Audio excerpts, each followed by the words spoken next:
It's been one campaign to the next for Vancouver Mayor Gregor Robertson. Only 4 months ago, he won a third term as the city's mayor, and now he's one of the leading voices pushing hard for a yes vote in the upcoming transit plebiscite. It's a critical time in the vote. Ballots are going out next week, and polls show that the no side commands a strong lead. It was no surprise then that Gregor remained on message when we met this week for a coffee. In summary, vote yes or face more traffic, and it's not about TransLink. It was when speaking of Jim Pattison's involvement that Gregor let slip a hint of something interesting. People have been asking about details of Pattison's role, including how long he would be involved with the Accountability Committee should the yes side win. Pay attention to the word initially. And he's been very generous with his time and his advice over the years, and this seemed like a perfect opportunity to get someone with a ton of credibility and willing to give back in this way and to keep the whole thing accountable. I think that's the mayors will certainly be watching over it closely, and having an independent third party team of experts to do that's led by Jimmy Pattison initially, I think is just prudent. It's a good way to do it. Linda Hepner came out and said Surrey has a plan B. Was that message, does that undermine what you guys are trying to achieve a little bit?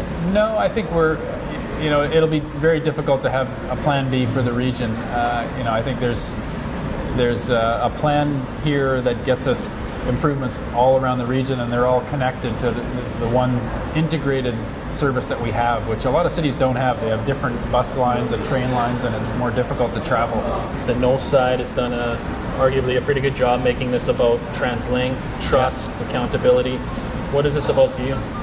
To me, it's about yes means sitting in traffic less, and no means sitting in traffic more. And it's a really simple choice. If we don't invest in transit and better roads and bridges, then we're stuck in traffic more. Transit issues aside, I was interested to know whether the last municipal election had changed Gregor as a politician.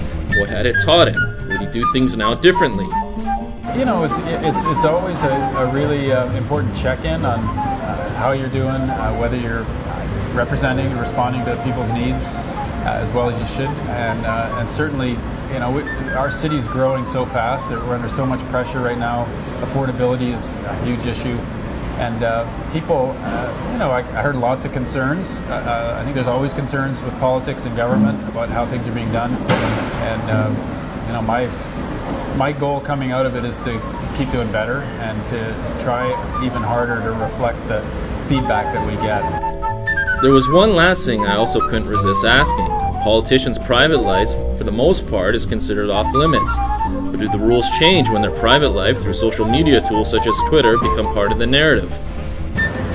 Well, I think curiosity is part of life, but it is my personal life. And one thing I think a lot of people respect about Vancouver is they do tend to respect people's personal lives, regardless. We do have a huge film and TV industry here, and people tend to leave the celebrities alone, and that's why they like working here, because people are pretty relaxed about it here. And I'd like that to be the case, obviously, with politics. It's never been an issue before, and I certainly have asked people to respect my private life, and for the most part, that's what's happening.